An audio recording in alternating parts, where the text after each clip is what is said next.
Assalamualaikum para sahabat Karnus semua dimanapun Anda berada. Nah, ini spesial saat ini ya, di suasana yang luar biasa ini kita ada di Jepara nih. Dalam rangka apa sih? Ternyata ini, wah, ini kita jauh-jauh ke Jepara ini untuk mencari rumput laut. Nah, ini kita nanti akan tanyakan kepada Pak Iwan ini. Kok ini jauh-jauh sampai ke Jepara ini? Kemarin ke Sumenep ya, di Madura, sekarang di Jepara. Nah, ini kok sampai muter seluruh Indonesia, ini gimana ini Pak? Konteksnya nih. Ya ini sih masih mending sampai Jepara. Wah, kemarin saya mau Tanjung Lesung bawa bis. Waduh, bawa bis. Bawa bis. Spesial Ya, karena buat kan begini. rumput laut ya. Pertama saya harus sampai tahu dulu sampai ke level petani kan. Ya. Karena ini kan rumput laut ini kan bukan sekedar untuk agar-agar atau kosmetik ya. Iya. Tapi untuk kita ambil zat aktif dan memang kita pakai untuk nutrisi untuk melawan kanker. Kanker Pak ya, terutama ya. Terutama kanker. Meskipun nanti yang lain juga bisa. Jadi melengkapi puzzle yang ada di konsep Karnus. Melengkapi AG Karnus, AT Karnus, AT Karnus ya. Beras Karnus sama itu. Karena pelaut ini kan setelah kita pelajari itu dia mempunyai nutrisi yang lengkap. Terus yang kedua ada istimewaan dia itu. Ada gugus es pada karbohidratnya. Oh, itu penting gitu. Jadi kalau kita nanti pelajari di dalam ya. Oke. Tapi pada intinya banyak sekali pasal-pasal jurnal tentang rumput laut ini yang mengarah ke masalah hormonal. Nah sekarang ini kan banyak sekali kasus-kasus kanker hormonal ya. Kanker hormonal ya. Kalau kanker akibat inisiator oksidatif, perubahan DNA akibat non hormonal, mungkin AG, AT Karnus itu insya Allah sama T3D itu sudah bisa mengatasi hasil yang baik gitu ya. Tapi yang hormonal tidak bisa, belum memuaskan. Sebagian masih belum dapat hasil yang kita inginkan. Berarti masih pada tahap riset gitu ya, mendalam ini. Sejauh mana Pak untuk riset yang kita lakukan ini untuk rumput laut? Ya itu makanya karena rumput laut ini tidak pernah dibawa ke arah sana, diambil hanya untuk industri kayak agar-agar gitu, keragenan, nutrijel lah gitu. Iya. Makanya saya harus sampai ke petaninya. Ingin tahu, jadi dari petani memang fresh, kita harus mengambil seluruh komponennya dia. Kalau untuk agar-agar tidak perlu, ambil aja, kasih panasin nanti apain, terserah. Beda pengolahannya Pak ya? Beda pengolahan jauh ini belum ada proses emang. Jadi emang ini inisiatif kita sendiri untuk saya membuat semacam kayak apa ya? Kita kumpulkan semua pasal-pasal dari literatur, kemudian coba kita simulasikan dalam langkah nyata dalam satu proses produksi gitu. Tapi targetnya apa? Tetap semua komponen itu harus ada, tidak hilang, tidak boleh hilang. Makanya saya kemarin begitu ada info dari Tanjung Lesung itu ada, saya langsung inisiatif, nggak mikir panjang. Udah hari Senin besok kita berangkat naik bus Karnus, kita muatin 1 ton paling nggak gitu kan. Waduh, 1 ton. Masukin ke kabin itu kan. Ini? Waduh. Ya karena kan nggak mungkin saya naik truk ke Tanjung Lesung, udah mati di jalan deh. Iya. Naik truk, nggak sanggup lah kita kan. Nah, lah kok di iseng-iseng saya coba searching TikTok atau internet ya kemarin itu di Instagram dapat dari Jepara ini ada kelompok tani dan kemudian kok ya salah satu kolega istri saya kan ada saudaranya yang jadi Vaginas Perikanan dan kemudian beliau juga pakai Karnus ya untuk menangani kesehatannya beliau. Sukses itu Karnusnya beliau.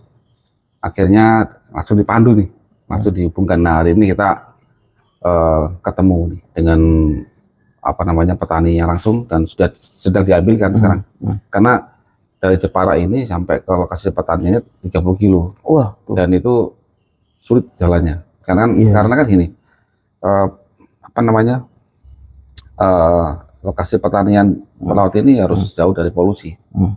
Itu yang kita kejar. Oh iya, baik. Nah, makanya kita masih nunggu informasi nih. Jadi sampai sini kita langsung jalan ke lokasi ya.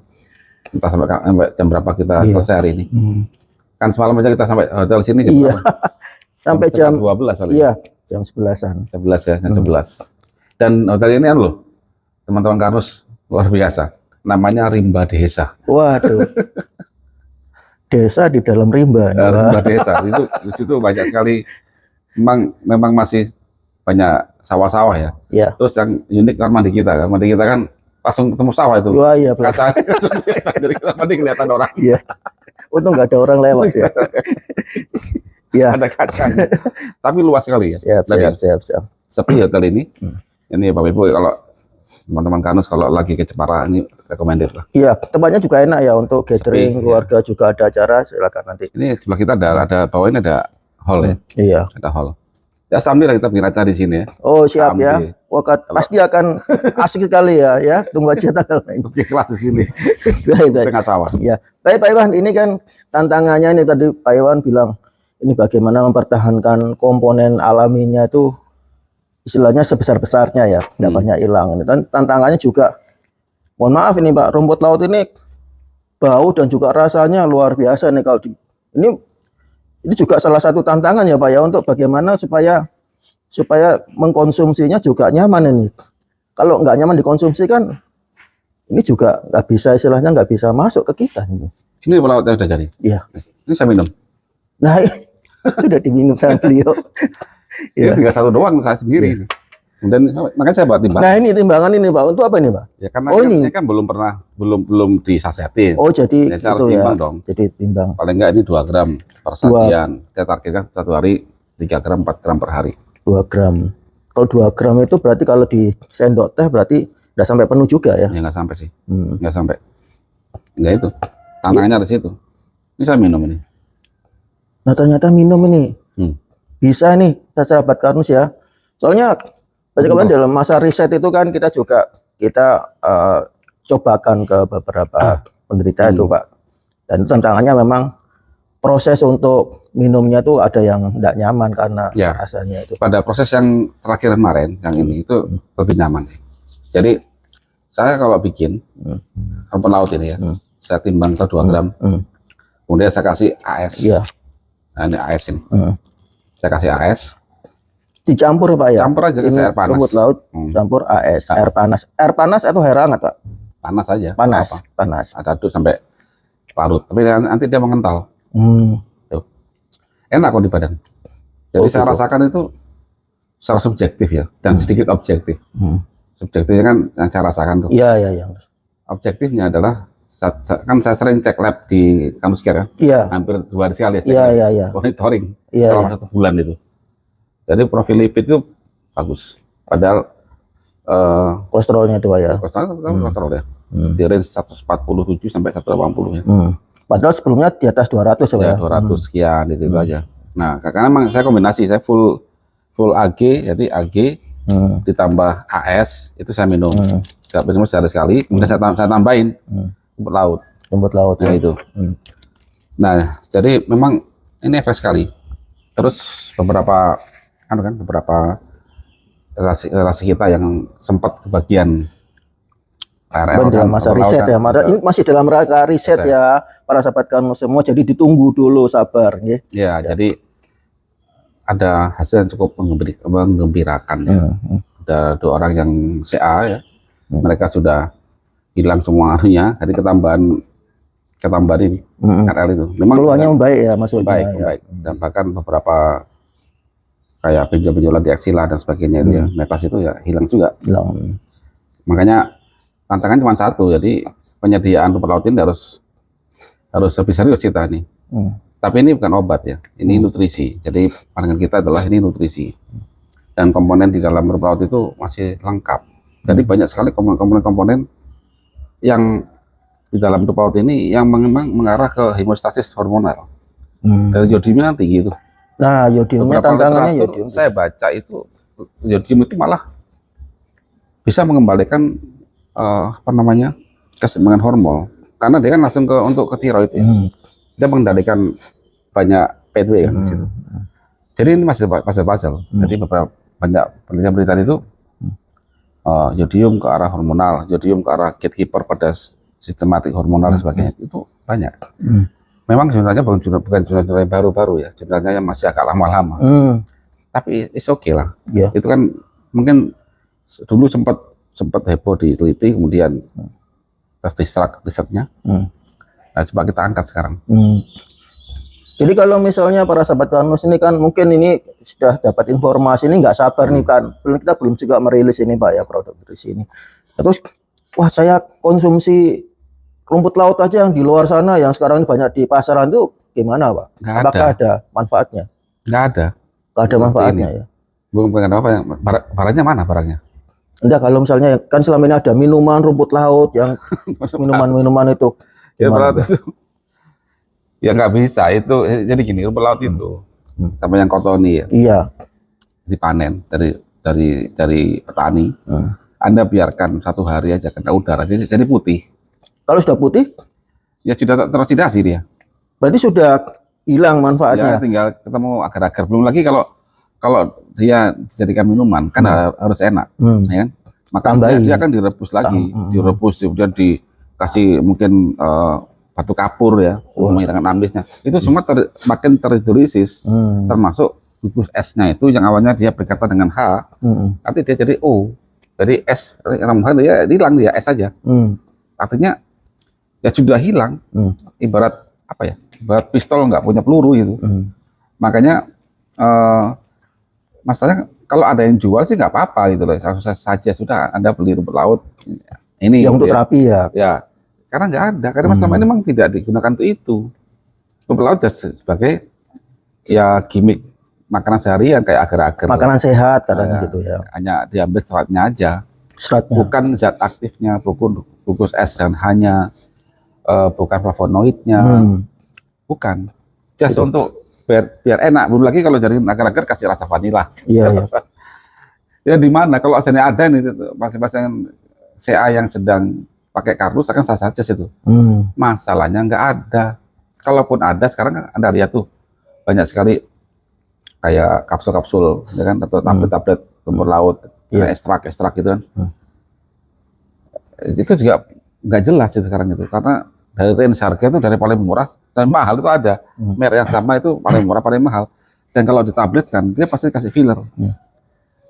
Jadi masih banyak distraksi di situ. Nah, kalau kita ingin ngadepin masalah, karena kita ambil cara pandang kita adalah mengambil nutrisi utuh. Karena begini, perbaikan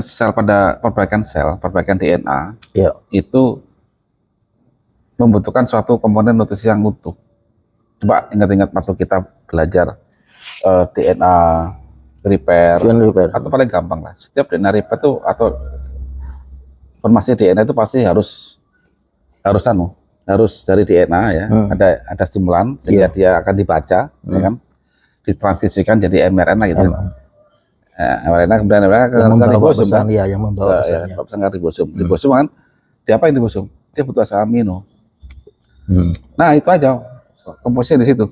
Nah kalau asam amino tubuh kita itu memang tidak berimbang komposisinya, tidak lengkap, ya akan sulit tercapai.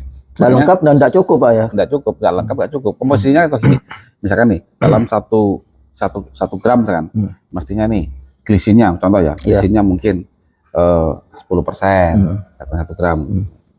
Kemudian lisinnya mungkin 7% gitu ya. Ada 20 jenis amino ya. Di total 1 gram kan gitu. Bayangin kalau saya glisinnya aja lebih rendah gimana? Akhirnya yang lain akan berubah semua. Iya. Ya itu aja. Begitu berubah maka tubuh kita bingung. Akhirnya aku butuh glisin banyak. Terus tubuh kita butuh glisin 10. Ada yang cuma 5. Terus mana? Yang nggak bisa bikin dong. Sama aja kita bicara begini. Untuk bikin rawon, ya, butuh daging 10, butuh keluak 1, ya kan? Jadilah rawonnya 10 biji itu. Nah, dibalik sekarang keluarnya 10, dagingnya 1. Jadi berapa rawon? Ya, 1 rawon. Nah, gitu, maksudnya begitu loh. Nah, makanya pada pasien kanker itu kenapa kok sulit ada kesembuhan? Ada beberapa pasien tuh sulit.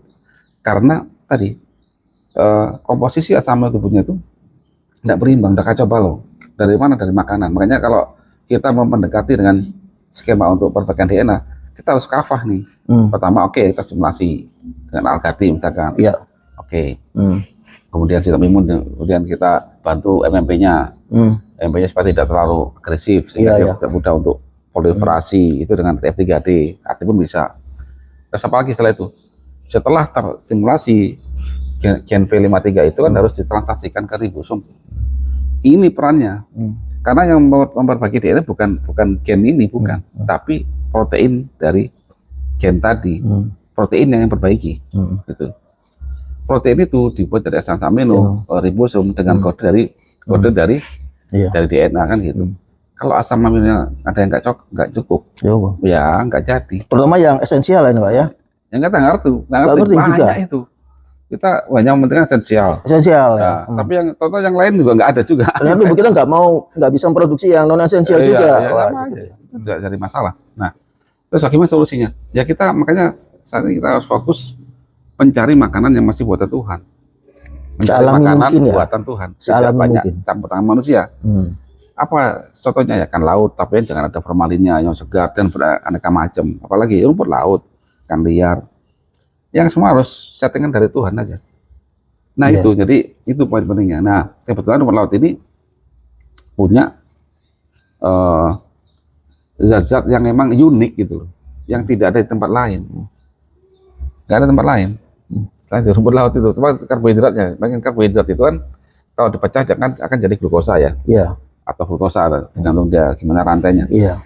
Banyak di karbohidrat itu di rumput laut itu, kalau kita bisa mengambil secara utuh itu, dia juga berfungsi sebagai sinyal untuk perbaikan sistem hingga antioksidan di situ. Ini karbohidrat loh ini. Kalau kayak flavonoid itu nggak heran, biasa aja kita. Banyak flavonoid itu, dari teh juga banyak, dari buah banyak. Tapi ini karbohidrat, unik gitu. Dan karena itu skema biokimia ini sangat luas dan sudah ya ini merupakan suatu rahmat dari Sang Pencipta ya, untuk kita pakai itu. Dan ini jenisnya khusus ya Pak ya, nggak semua jenis rumput laut itu bisa dibuat untuk proses terapi ini ya. Ambil yang paling nggak kita studi literatur dulu yang paling make sense ya. Dan alhamdulillah rumput laut yang kita pakai ini adalah endemik di negara tropis. Maksud mudah didapatkan? Ya, harusnya begitu. Bahkan karena ini tidak menarik bagi petani dan sebagainya, ya jarang berbudidaya. Gitu. Dan akhirnya dan juga dan ada permainan juga. Saya nggak tahu gimana permainan di dalam tanah di bawah ini. Tapi jelas harapan kita setelah ini nanti kita bisa bikin dan kemudian kita lihat risetnya makin banyak manfaat. Harapannya dari petani nanti ini mereka semangat lagi tuh. Kita bisa ambil dengan harga yang pantas, kita proses di sini, kemudian kita sebarkan ke masyarakat sebagai makanan harian gitu. Karena begini, ini menurut literatur ya, dari cohort ya, artinya dicoba di Jepang gitu. Di Jepang dan negara-negara pemakan rumput laut itu sangat rendah kanker hormonal tuh. Gitu. Sangat rendah. Iya. Apa juga itu Pak, pola hidupnya mereka juga ditambah lagi, tapi mereka tuh makan rumput laut tuh 1 hari 5 gram kering. Rumput laut ya? Rata-rata per kapita ya, per orang rata-rata. Kalau di range 5 sampai 3 sampai 10 gram per hari. Tapi rumput lautnya macam-macam, kayak wakame ya. Kalau di kita nggak ada itu. Kita ada kotoni, Gracilaria, Sargassum. Bahkan kita fokus hari ini di kotoni dulu. Karena itu yang banyak sekali yang bisa kita dapatkan nanti. Yang di sini itu justru paling banyak kotoni itu Pak ya? Kotoni. Gitu ya. Kotoni, karena selama ini kotoni untuk karagena. Jadi tidak untuk nutrisi, hanya diambil untuk gelling agentnya aja. Untuk gel aja, kan sayang sekali ya. Sayang sekali. Dan karagena yang lain ya banyak sekali, nggak harus dari kotoni juga, ada banyak yang lain juga. Makanya saya tarik sekali ini. Ini luar biasa ini kalau bisa kita explore, kita combine sama algae. Nah ini Pak ya, nanti berarti ini sudah itu di spill modelnya ada nutrisi baru dari konsep Tanus atau itu Pak disematkan di nutrisi yang sudah ada ini gimana? Belum tahu ya, nanti gimana ya. Yang jelas kita fokus untuk membantu teman-teman kita dulu aja. Jadi kita jauh-jauh ke sini memang dalam misi ya, dalam misi untuk membantu saudara-saudara kita lah. Memang bagaimana payahnya, pokoknya makanan ini nggak putus gitu. Itu dulu. Nah setelah nanti ini ada waktu lebih longgar, dan kemudian waktu kemarin waktu sebentar tematik terakhir kan banyak sekali sampai ibu-ibu yang yang tanda kutip mengharapkan lah. Iya, banyak itu yang saya nggak bisa dikirimi, kan kemarin sudah ada yang dikirimi man gitu Pak. Iya, makanya karena bocor Nah, ini itu. ya, sahabat Ya Karnus. sudah, jadi oke, makanya Bapak Ibu hari ini semoga kalau kita dapat cukup banyak hari ini, Iya. semua mobil saya. Saya hari ini tidak bawa pickup atau truk ya. Iya, Karena saya harus lihat dulu. iya, Kalau saya sudah yakin semuanya, semua bisa kita kondisikan sesuai dengan apa yang saya inginkan. Mungkin minggu depan kita atur jadwal di pabrik ya untuk menjadwalkan bisa untuk memproses rumput laut itu. Dan kalau petani sih ready, kita bisa ambil 1 ton paling enggak. karena kan misalnya Bapak ambil 1 ton ini kan produk jadinya kan mimpes itu ya, dikit sekali. Iya, dikit sekali. 1 ton itu jadi berapa? Jadi berapa? Kemarin Pak? itu pokoknya dari hitungan kepala pabrik itu hanya rendemen sekitar 5%, kadang 3%. Jadi awal itu cuma jadi Setelah 5%. 100 kilo, 100 kilo. jadi paling nanti maksimal ya 3 kilo, nggak sampai. 3 kilo. Nggak sampai 10%, Pak. 3%. 3% loh ya. Kadang Jadi ya 2%. kita membawa buahnya itu ya, istilahnya kita nanti di sini tuh membawa banyak itu ya, sahabat kan. Cuma jadi itu sedikit ya. Jadi Ya. memang bukan berarti kita membawa banyak terus hasilnya banyak ya. Hasilnya Ya. masih sedikit gitu ya. Ya kalau 1 hari untuk kita untuk melawan cancer paling nggak butuh 1 hari secara perhitungan ya dari Iya. tikus sama manusia itu dengan skema kita harusnya 40 gram per hari. 40 Cuman gram. ya nggak mungkin kan karena kita 40 gram itu berapa banyak itu. Iya, Pak. Iya, Nah, untungnya karena ada tambahan algati kemungkinan besar bisa direduce kombinasi itu ya ya. sekitar 15 gram gitu. Kalau algati lebih mudah karena kan tanamannya banyak, kita udah siap semua. Tapi kalau rumput laut itu ada hujan aja, hujan deras nih, air tawar ya, mati dia, gagal panen. Jadi kalau saya tanya ke para nelayan, petani itu, ini gimana cara membuat rumput laut ini bisa panen terus, nggak Iya. gagal? Jawab mereka ya tergantung Allah Pak Iwan. Oh, tergantung dengan alam juga Iya, ya. nggak Gitu. bisa ngapain. Lalu kalau sudah rusak tadi, kalau Bapak teroksidasi ya, warnanya rusak gitu, itu kalau produknya itu berbahaya enggak kalau Ya produk itu enggak bahaya, Tapi cuman kan nggak ada efek. nggak ada manfaatnya gitu ya. Agar Hmm. ya buat apa? Ya beli aja agar di luar sana. Oh gitu ya. Buat apa? Oke. Jadi ditunggu ya sahabat Karnus semua, ini juga merupakan harapan bagi kita semua. Kita doakan ya Pak Iwan dan timnya juga secepatnya bisa meriset dan akhirnya bisa memformulasikan ini menjadi suatu produk nutrisi yang jadi sehingga bisa dinikmati kita semua dan akhirnya bisa bermanfaat ya buat kita semua tentu.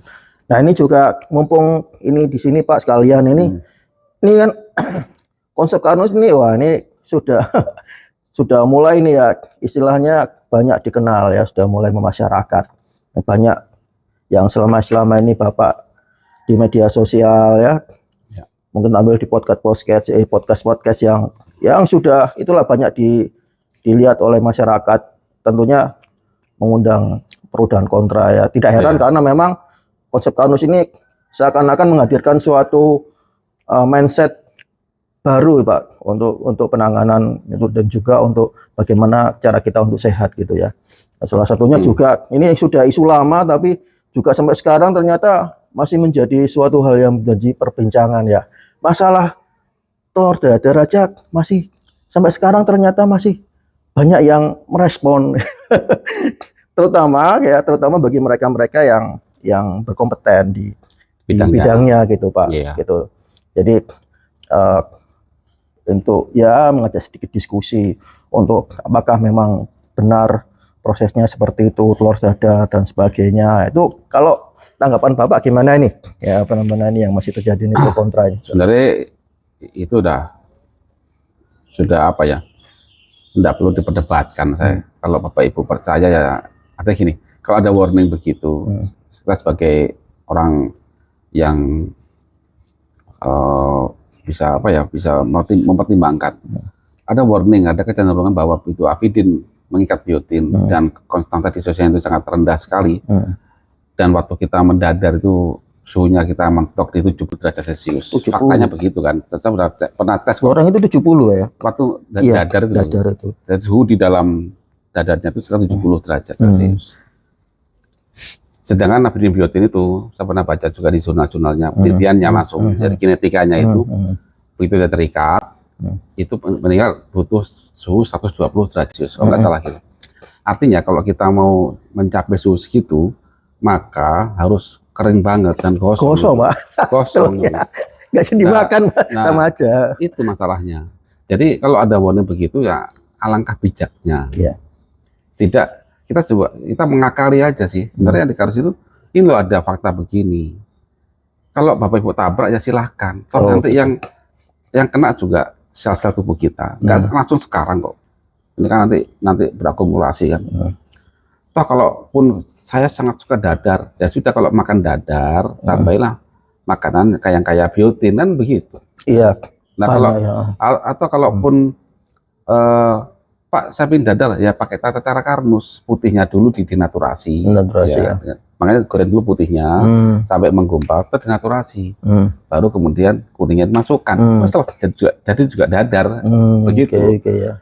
Nah, terus sekarang ada orang yang berpendapat bahwa nanti bisa terlepas gitu kan. Iya.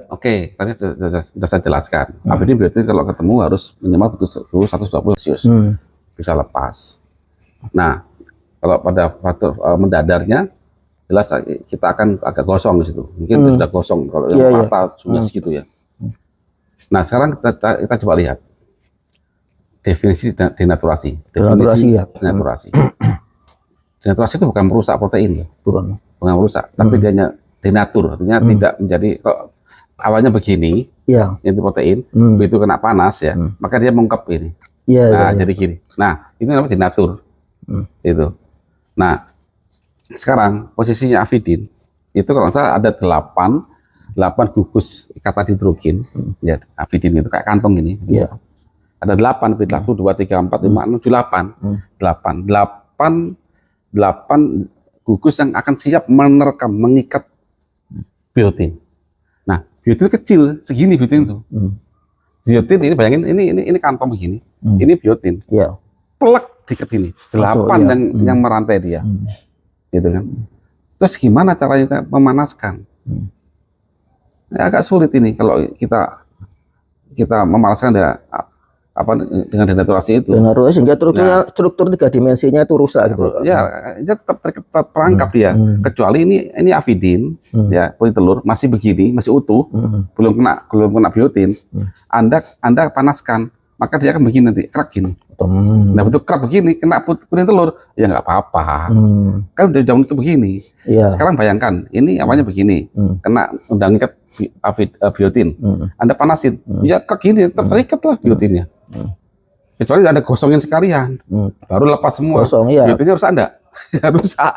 Biotin, karena jadi itu aja. Jadi coba disimulasikan dalam 3 dimensinya, kayak apa tuh kantongnya itu. Anda bayangkan aja, kalau kantongnya begini, jika Anda punya gelas atau punya kantong ya, punya kantong atau punya apa namanya? Nah ini aja gelas ini, gelas ini begini kantongnya. Nah begitu Anda denaturasi, Anda palu dia peok. Ya peok Pak. Bisa nggak dimasukin sama air? Nggak bisa lah. Bisa, itu aja paling gampang. Nah kalau ini masih bagus, Anda masukin kan masih bisa. Kemudian Anda peokkan, ya masih terikat airnya di sini. Iya. Jadi mestinya denaturasi itu sebelum kejadian reaksi. Makanya almarhum Prof. Rindit Pambayun, beliau adalah guru besar pangan ya dari Universitas Sriwijaya. Beliau sudah pernah menulis itu di detik.com, Kompas dan sebagainya. Cek aja Profesor Rindit Pambayun telur dadar itu aja. Nanti itu 2017 beliau itu peneliti telur emang. Sampai riset di Jerman tentang telur dadar, avidin biotin itu. Nah, terserah Bapak Ibu ya. Jika Anda memang yakin bahwa itu avidin biotin bisa lepas, ya silakan Anda dadar. Nggak apa-apa. Itu aja. Cuman saya kan sayang sekali. Apalagi kepada masyarakat menengah ke bawah.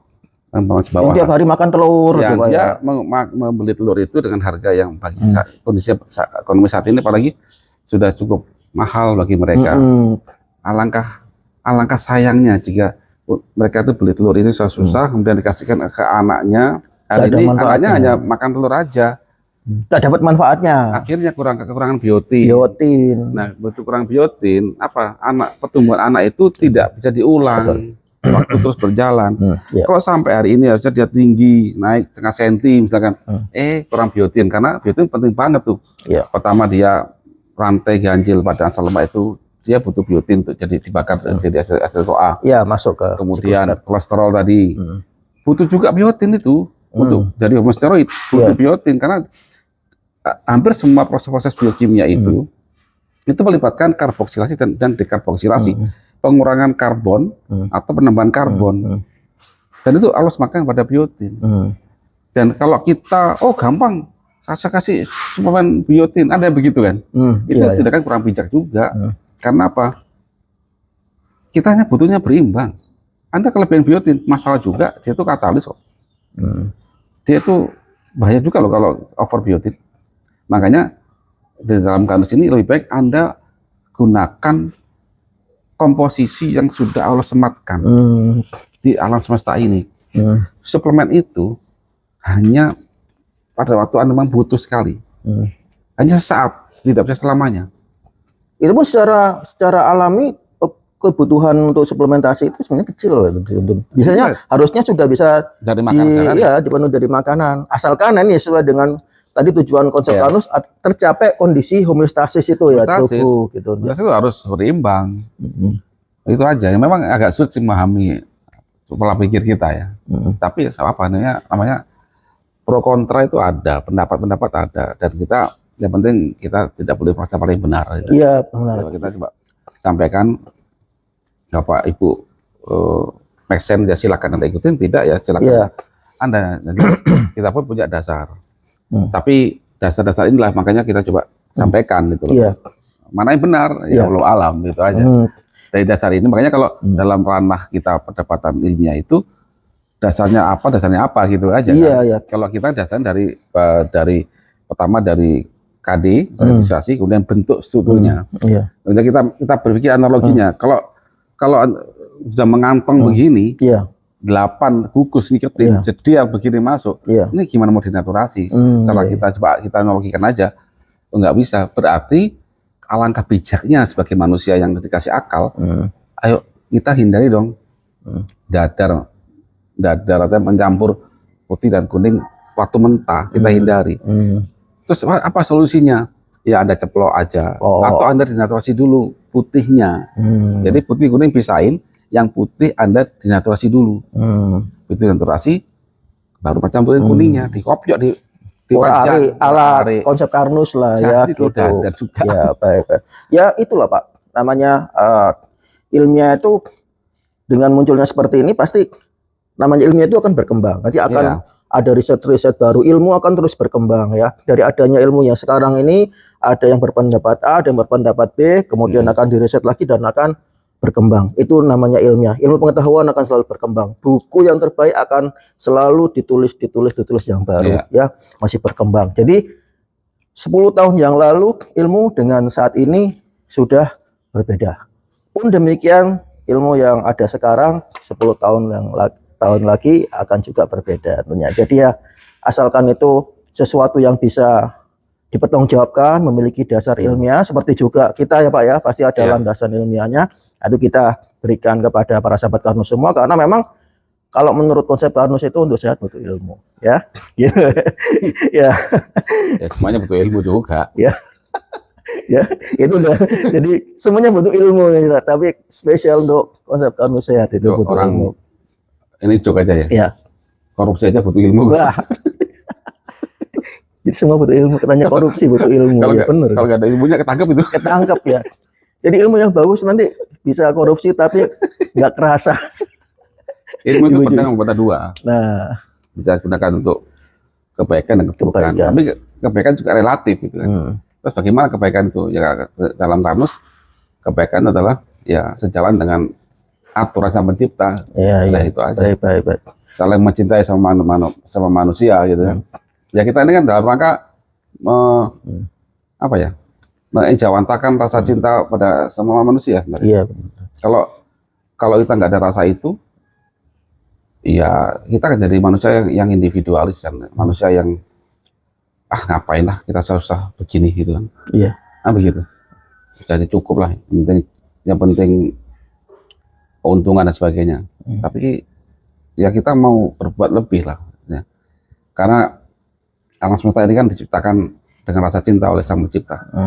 Makanya kita coba berbuat dengan keikhlasan, berbuat dengan rasa kasih sayang dengan sama manusia. Apalagi dalam konteks ini kita ini membantu ya, membantu meraih kesembuhan dari Sang Pencipta. Jadi bukan dari Karnus, dari Sang Pencipta. Ya itu mungkin yang kita akan lakukan. Ya oke. Iya. Oke Pak Iwan, terima kasih nih ya bincang-bincangnya. Semoga bincang pagi ini bermanfaat tentunya ya, itu harapan kami semua, mumpung masih fresh gini, dan selalu kita akan nanti update ya segala ilmu-ilmu yang apalagi ini dalam masa riset nanti pasti akan kita sampaikan kepada para sahabat Karnus semua. Dan harapan kami semua semoga apa yang kami lakukan bisa memberikan tadi itu secerca harapan ya, memberikan harapan. Jadi kalau banyak orang yang dulunya itu waduh kalau sembuh ini kayak nggak mungkin karena menurut medis kalau sesuatunya belum ada, belum bisa disembuhkan. Nah, yang dulu kesembuhan itu cuma bisa menjadi impian, insya Allah ya. Kedepannya melalui penerapan konsep Karnus, kesembuhan itu juga insya Allah akan bisa menjadi suatu kenyataan ya, tentunya dengan izin Allah. Demikian para sahabat Karnus semua, bincang pagi kita ya bersama Pak Founder Konsep Karnus Bapak Iwan Beni Purwidodo. Semoga bermanfaat, kurang lebihnya kami mohon maaf. Tetap sehat bersama Konsep Karnus, karena Konsep Karnus adalah cara cerdas untuk sehat. Wassalamualaikum warahmatullahi wabarakatuh.